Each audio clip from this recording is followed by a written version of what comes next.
Hello everyone, very warm welcome to my YouTube channel.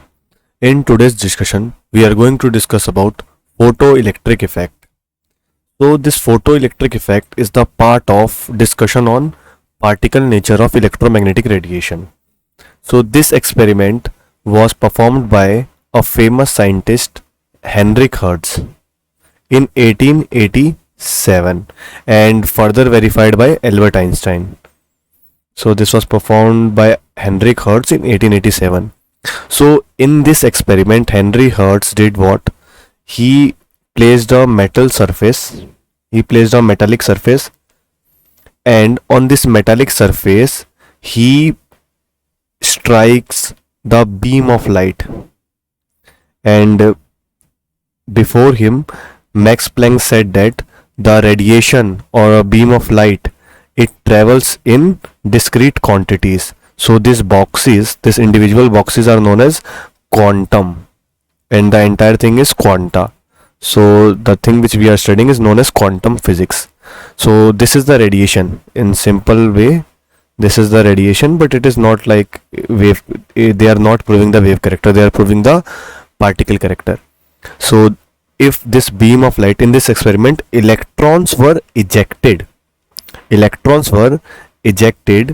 when certain metals, this is a certain metal like sodium, potassium, rubidium or cesium, like any alkali metals. You can take alkaline earth metals also, but alkali metals perform this experiment very well, because in alkali metals the outermost orbit contains only one electron, and this outermost electron can be easily ejected when a beam of radiation strikes on their surface.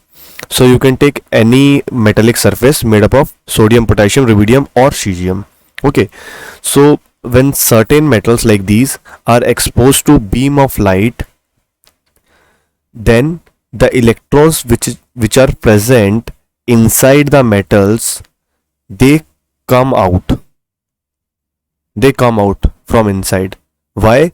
Because these quantums has transferred this quantum has transferred its energy to the electron, and now by gaining the energy, this electron will come out. And Heinrich Hertz placed a electron detector device here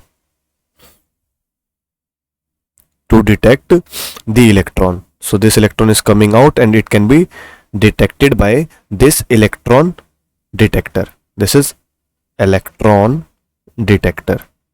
Okay.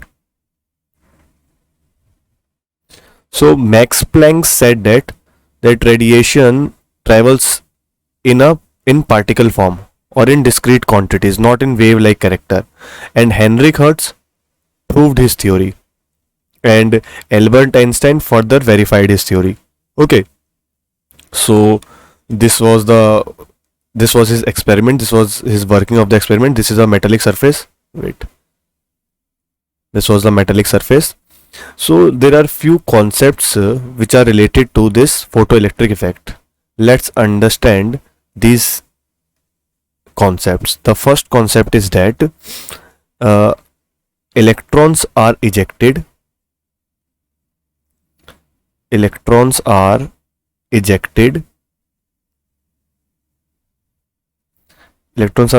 from the metal surface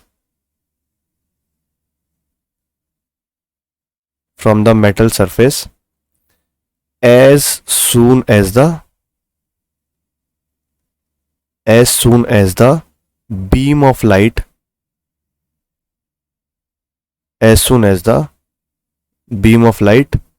strikes.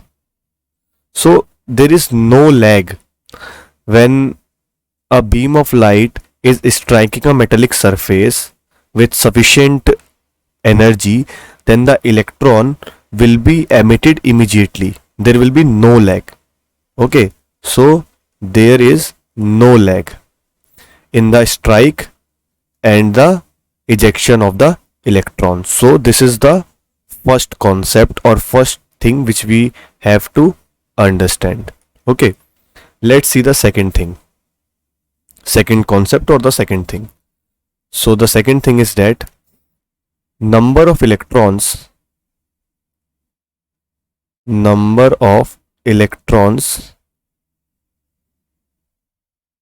ejected is proportional to the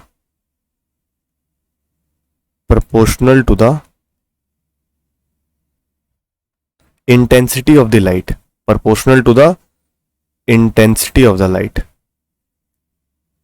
More the intensity of the radiation or the light, more number of electrons will be ejected. Intensity, in simple language you can say the energy. More the energy of the radiation, the more number of electrons will be ejected. This is as simple as that. Okay, so this was the second concept and easy one. The third concept is very important, and this is a bit complex, not complex, but let's see. The third concept is that for each metal like sodium, potassium, for sodium the thing is different. For potassium the thing is different. For each metal there is minimum frequency.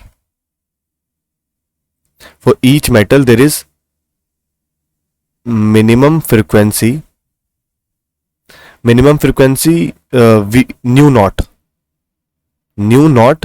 or minimum frequency in chemistry also known as threshold frequency.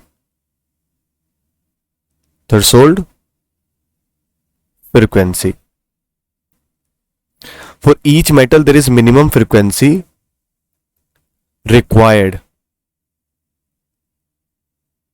Okay, and below which photoelectric effect cannot be observed. Let me write it down. Below which photoelectric effect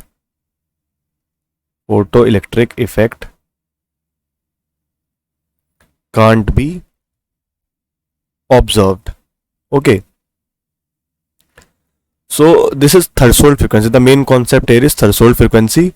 Threshold frequency is the minimum frequency required to observe the photoelectric effect. Okay, for example, we have a metal, and this metal will not eject its electrons until or unless you will provide 100 hertz frequency radiation. Okay, so if you are striking a radiation which has frequency of 99 hertz, then the electrons will not come out. But if you are striking the metallic surface with frequency above 100 or exactly 100, then the electron will come out. Okay, so this 100, the boundary line 100, this is known as threshold frequency. Okay, the minimum frequency required to observe the photoelectric effect. And what if we provide like 200 hertz of frequency, then what? And let's assume that 100 hertz is the threshold frequency and we are giving the 200 hertz frequency. So the 100 hertz will be consumed in the process of ejection of the electron, and the remaining 100 hertz will help in the motion of the electron. Okay, this motion in chemistry we say that, or physics say that, kinetic energy. Okay, so let me tell you a thing which was given by Max Planck. Max Planck said that energy is directly proportional to the frequency. So we know the formula E is equal to h nu. H is Planck's constant. Okay, so what if we give E amount of energy? This E amount of energy we have given like 200 joule, but electron will be ejected only, the minimum amount of energy required by the electrons are 100 joule. So there will be some E naught, the threshold energy, and the remaining 100 joule will help in the movement of electrons when they will come out. So this entire energy will be distributed as E naught plus half mv square. So in some books this E naught is written as W naught, which is known as work function. Okay, work function. This is the minimum amount of energy required to observe the photoelectric effect, because energy is directly proportional to frequency. So people interchangeably says frequency as energy, energy as frequency. Okay, so you have a metallic surface and you are striking a laser light on that surface, so it is not going to help in the ejection of electrons. You need a radiation which has more energy, like ultraviolet, gamma ray, x-ray. These radiations have more energy.